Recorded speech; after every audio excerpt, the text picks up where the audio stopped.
All right, so we're going to talk about an overview of the glenohumeral intrinsic accessory motions. Okay, so we have basically our scapula that comes over the top, the acromion process here. We have our glenoid fossa, and then we have our head of the humerus. Here is my fist.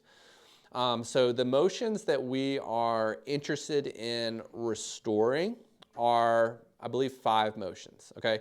The first one is a posterior translation, okay? Most people's shoulders are sitting too far anterior, and in order to get it back on axis, the first motion on most people, not everyone, is to get the posterior translation motion, okay?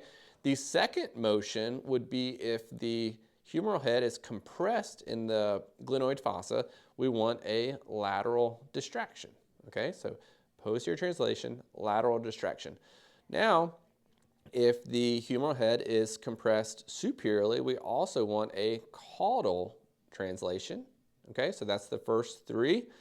And then we would go into, this one's a little harder to show, so I'm going to show it on my shoulder, is we want what's called a posterior shear.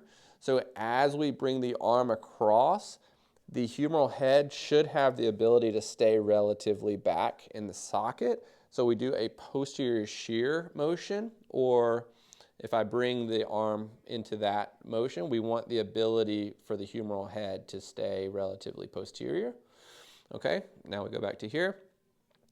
Then we go into, as the arm moves into abduction, the humeral head needs the ability to stay relatively down in the socket. So we call this a caudal glide into 90 degrees of shoulder abduction. And then the final motion, and I'm going to go back to my body on this one, is let's say we've gotten to the ability to get into 90 degrees of abduction and we have the caudal glide.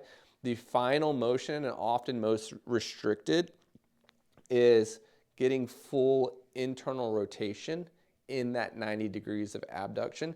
And we actually need a posterior glide as we then move the arm into internal rotation. Okay, so just to review, we have in the neutral position, we want a posterior translation, we want a lateral distraction, we want a caudal translation, then we get the posterior shear motion, then we go into 90 degrees of abduction, we need a caudal glide motion as the arm goes out, and then finally we need once we get to 90 degrees of abduction, we need a posterior glide as the arm moves into internal rotation. So that is the glenohumeral accessory motions that we are going to try and restore.